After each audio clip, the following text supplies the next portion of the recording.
Bismillahirrahmanirrahim. Assalamualaikum warahmatullahi wabarakatuh. Pertama-tama yang terhormat Bapak Panji Parman, SEMAK selaku dosen pembimbing mata kuliah analisis laporan keuangan, dan tak lupa juga rekan-rekan semua yang saya banggakan. Di sini kami dari kelompok 10 akan membahas tentang analisis detik impas dengan beranggotakan saya sendiri Rika Rubiah dan rekan saya Ajeng Ria Permatasari. Baik, yang pertama, apa itu analisis detik impas? Analisis detik impas atau cost volume profit analysis atau yang biasa disebut analisis break-even point merupakan suatu cara untuk mengetahui hubungan antara volume produksi, volume penjualan, harga jual, biaya produksi, biaya lainnya, baik itu bersifat tetap maupun variabel serta laba atau rugi. Ada beberapa hal penting agar detik impas dapat ditentukan dengan tepat. Yang pertama, tingkat laba yang ingin dicapai dalam suatu periode. Yang kedua, besarnya kapasitas produksi yang tersedia atau yang dapat ditingkatkan. Dan yang ketiga, jumlah biaya tetap maupun biaya variabel yang harus dikeluarkan. Baik, selanjutnya, apa sih tujuan dari detik impas itu? Yang pertama, mendesain spesifikasi produk, kemudian menentukan harga jual per satuan, yang ketiga, menentukan jumlah produksi atau minimal penjualan agar tidak mengalami kerugian, yang keempat, memaksimalkan jumlah produksi, dan yang terakhir, merencanakan laba yang diinginkan. Selanjutnya, persyaratan yang diperlukan dalam analisis detik impas. Yang pertama, principle of cost variability is valid, yang berarti prinsip variabilitas biaya dapat diterapkan dengan tepat. Kemudian yang kedua, bahwa yang dikelompokkan sebagai biaya tetap tidak mengalami perubahan atau konstan meskipun volume produksi atau volume kegiatan berubah. Jika dihitung per unit, biaya tetap ini akan semakin menurun dikarenakan meningkatnya volume produksi. Kemudian yang ketiga, bahwa biaya-biaya yang dikorbankan harus dibagi menjadi dua kategori kelompok biaya, yaitu biaya tetap dan biaya variabel. Jika ada biaya yang bersifat semi tetap maupun semi variabel, tetap saja harus dipastikan kategorinya ke dalam dua kelompok biaya tersebut. Kemudian yang keempat, bahwa yang dikelompokkan sebagai biaya variabel itu akan meningkatkan atau menurun sebanding dengan perubahan volume produksi. Jika dihitung per unit, biaya variabel itu akan tetap sama atau berapapun jumlah unit barang yang diproduksikan. Kemudian, yang kelima, bahwa berapapun jumlah unit barang yang dijual, harga jual per unit tersebut tidak akan naik maupun turun. Dengan demikian, harga per unit tidak akan menurun walaupun volume penjualan meningkat, dan sebaliknya, volume penjualan tidak akan berpengaruh terhadap harga pasarnya. Syarat ini hanya berlaku di pasar barang yang bersaing sempurna, di mana secara individual tidak dapat berpengaruh terhadap harga pasar. Yang keenam, bahwa tingkat harga secara umum tidak akan terjadi perubahan selama kisaran tertentu yang dianalisis. Kemudian yang ketujuh, bahwa suatu perusahaan hanya memproduksi dan menjual suatu jenis barang saja. Jika lebih dari satu, tetap harus dianggap satu jenis produk dengan perbandingan yang selalu konstan.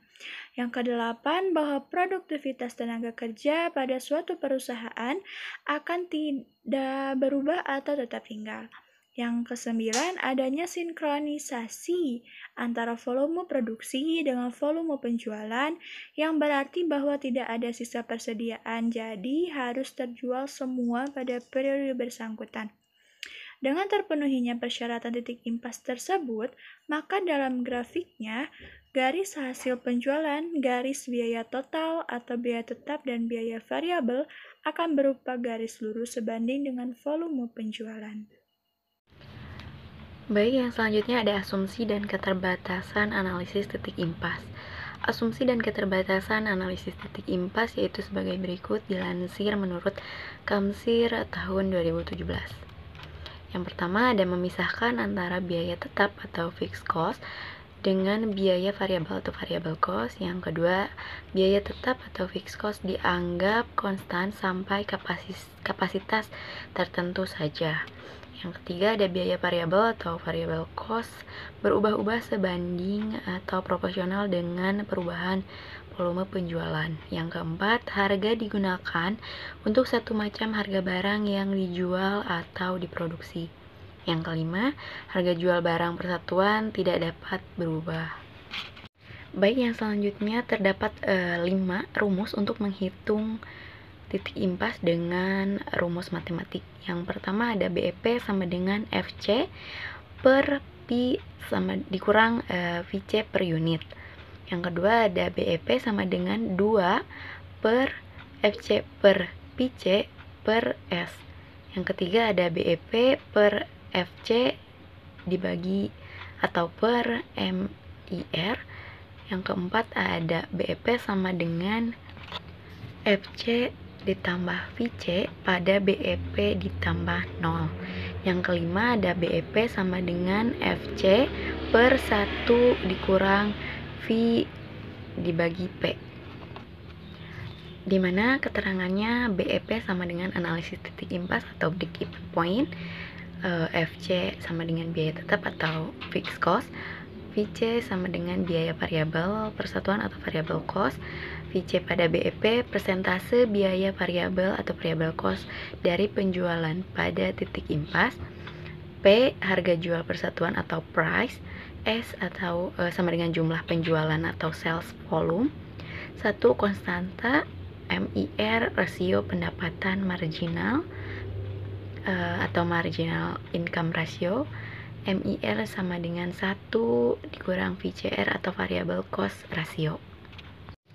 Baik, yang selanjutnya ada rumus untuk mencari tingkat keamanan atau MOS atau margin of safety sebagai berikut. Yang pertama ada penjualan yang direncanakan dengan rumus MOS sama dengan penjualan per budget dikali 100% dibagi penjualan per titik impas. Yang kedua ada penjualan MOS di mana rumusnya MOS sama dengan penjualan per budget dikurang penjualan per titik impas dikali 100% dibagi penjualan per budget. Baik, yang selanjutnya ada BEP dengan perubahan. Perolehan titik impas akan terjadi perubahan kondisi lingkungan atau kebijakan karena setiap saat titik impas pasti berubah-ubah. Dapat ditarik kesimpulan, maka perusahaan harus menjaga manajemennya agar tidak terjadi perubahan titik impas sehingga perusahaan tidak menjadi break-even. Berikut berbagai sebab akibat perubahan titik impas. Yang pertama ada pengaruh perubahan harga jual per unit. Yang kedua ada pengaruh perubahan jumlah biaya tetap. Yang ketiga ada pengaruh perubahan jumlah biaya variabel. Yang keempat ada penentuan harga jual minimal. Yang kelima ada perubahan seluruh faktor. Yang keenam pengaruh perubahan penjualan campuran. Baik, yang selanjutnya ada kegunaan analisis titik impas bagi manajemen. Hasil dari analisa break-even akan memberikan gambaran terhadap hubungan antara biaya, volume, dan laba yang dapat membantu untuk memberikan informasi ataupun pedoman kepada manajemen untuk memecahkan masalah-masalah yang akan dihadapinya. Hal tersebut dilansir dari Munawir tahun 2014. Contohnya masalah perubahan penambahan atau penggantian fasilitas pabrik atau investasi dalam aktiva tetap lainnya. Apakah penambahan atau penggantian aktiva tetap memungkinkan dilihat dari segi ekonomi? Apakah dalam penambahan atau penggantian aktiva tetap akan menguntungkan bagi perusahaan? Baik, yang selanjutnya ada analisis titik impas dan keputusan menutup perusahaan. Analisis titik impas juga digunakan untuk membantu manajemen dalam hal membuat keputusan untuk menutup perusahaan atau tidak apabila perusahaan dalam suatu kondisi tertentu. Pada tingkat titik impas, jumlah penghasilan sama dengan jumlah biaya sehingga perusahaan tidak dalam kondisi utang ataupun rugi. Hal ini disebabkan karena pada periode tertentu perusahaan tidak membuat keputusan agar perusahaan tersebut tidak mengalami break-even. Dalam membantu manajemen, perusahaan tidak harus ditutup karena masih ada uang sisa yang bisa membantu perusahaan agar tidak ditutup. Dilansir menurut Munawir tahun 2014. Biaya variabel yaitu gabungan dari biaya tunai dan biaya tetap. Jadi jika biaya tunai mendapatkan margin income, maka biaya tersebut juga harus mendapatkan biaya tunai agar perusahaan tidak mengalami titik impas. Shutdown point atau data satuan penjualan sama dengan biaya tetap tunai dibagi marginal income per satuan. Baik, yang terakhir ada kesimpulan. Break-even point atau dalam istilah akuntansi disebut analisis titik impas dapat diartikan sebagai suatu titik atau keadaan di mana perusahaan di dalam operasinya tidak memperoleh keuntungan dan tidak menderita kerugian. Tujuan dari analisis titik impas yaitu untuk mengetahui pada volume penjualan atau produksi berapakah suatu perusahaan akan mencapai laba tertentu. Analisis break-even secara umum dapat memberikan informasi kepada pimpinan bagaimana pola hubungan antara volume penjualan, kos atau biaya, dan tingkat keuntungan yang akan diperoleh pada level penjualan tertentu. Analisis break-even dapat dirasakan manfaatnya apabila titik impas dapat dipertahankan selama periode tertentu. Keadaan ini dapat dipertahankan apabila biaya-biaya dan harga jual adalah konstan, karena naik turunnya harga jual dan biaya akan mempengaruhi titik impas. Baik, selanjutnya kita akan membahas soal yang pertama. Dengan soal yaitu sebuah perusahaan yang memproduksi smartphone ingin mengetahui jumlah unit yang harus diproduksinya agar mencapai break-even point atau titik impasnya. Biaya tetap produksinya adalah sebesar 750 juta, sedangkan biaya variabelnya adalah sebesar 750 per satuan, harga jual per unitnya adalah sebesar 1.500, dan volume yang direncanakannya 2.500.000. Berapakah unit yang harus diproduksi agar dapat mencapai break-even point atau titik impasnya? Sekarang kita akan jawab dengan menggunakan rumus yang telah kita bahas sebelumnya, yaitu break-even point sama dengan fixed cost dibagi price dikurangi variable cost unit. Yang sesuai pada soal, fixed cost atau biaya tetapnya itu 750 juta kita masukkan, dibagi price atau harga jual per unitnya itu 1.500, dikurangi variable unitnya itu 750. Maka didapat 750 juta dibagi 750 sama dengan 1 juta unit. Jadi perusahaan ini harus dapat memproduksi smartphone sebanyak 1 juta unit untuk mencapai break-even point atau titik impasnya. Baik, kita sekarang akan bahas soal nomor 2, yaitu diketahui data seperti yang tertera pada tabel. Coba Anda hitung margin of safety atau MOS yang direncanakan dan penjualan MOS-nya. Dengan diketahui harga jual persatuannya 1.500, biaya variabel persatuannya 750, biaya tetapnya 750 juta, volume yang direncanakannya 2.500.000 unit, dan volume pada saat BEP-nya 1 juta. Baik, kita masukkan ke dalam rumus yang sudah kita bahas sebelumnya, yaitu MOS yang direncanakan sama dengan penjualan per budget dibagi penjualan per titik impas dikali 100%. Maka didapat 2.500.000 dibagi 1 juta dikali 100% sama dengan 250%. Jadi, margin yang direncanakannya itu sebesar 250%. Kemudian kita akan hitung margin of safety penjualannya, yaitu MOS sama dengan penjualan per budget dikurangi penjualan per titik impas dibagi penjualan per budget dikali 100%. Maka didapat 2.500.000 dikurangi 1 juta dibagi 2.500.000 dikali 100% sama dengan 60%. Jadi penjualan MOS-nya yaitu sebesar 60%. Baik, berikut adalah contoh soal ketiga. Perusahaan Sinar Terang adalah perusahaan yang bergerak di bidang pembuatan oven. Akuntan manajer perusahaan tersebut dibebankan tugas untuk menghitung jumlah oven yang harus dijual agar dapat mengimbangi biaya operasional yang tercatat sebanyak 60 juta rupiah, sedangkan laba bersih yang dikehendaki perusahaan sebanyak 30 juta rupiah, serta biaya variabel per unit 30.000 rupiah dan harga jual per unit 60.000 rupiah. Hitunglah BEP dan margin produksinya. Dengan rumus BEP sama dengan FC per P dikurang VC per unit.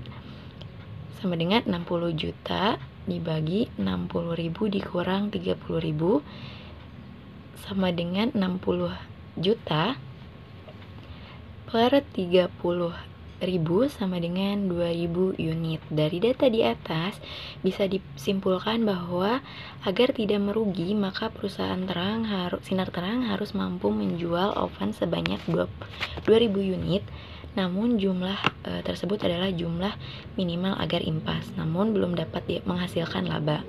Selanjutnya, tugas akuntan tersebut adalah mengubah data tersebut ke dalam bentuk mata uang dengan rumus BEP per FC dibagi 1 per V dibagi P sama dengan 60 juta dibagi 1 dikurang 30.000 per 60.000 sama dengan 60 juta dibagi 1 dikurang 0,5 sama dengan 60 juta per 0,5 dihasilkan 120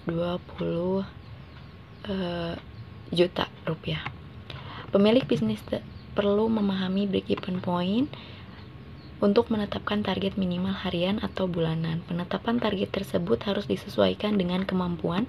Dengan mengetahui titik impas, maka pemilik bisnis harus paham target penjual yang harus dicapai. Dengan demikian, pemilik bisnis bisa mengantisipasi kemungkinan untung atau rugi. Selanjutnya, contoh soal keempat. Sebuah usaha kerajinan dari miniatur lilin menetapkan harga produk Rp10.000 per unit, biaya tetap Rp10 juta, biaya tidak tetap Rp5.000. Berapakah volume produksi pada keadaan titik impas atau BEP? Berapakah harga jual bila ingin mendapatkan keuntungan 5%?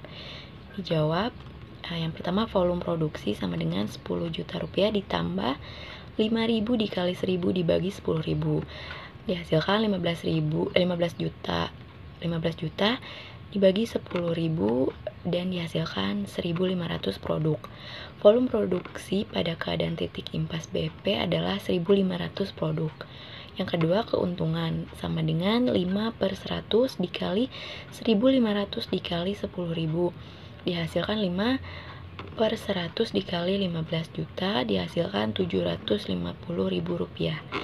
Modal ditambah keuntungan dibagi produk 15 juta ditambah 750 dibagi 1.500 dihasilkan 10.500. Jadi, harga jual bila ingin mendapatkan keuntungan 5% adalah 10.500. Sekian presentasi dari kelompok kami. Terima kasih atas perhatiannya. Wassalamualaikum warahmatullahi wabarakatuh.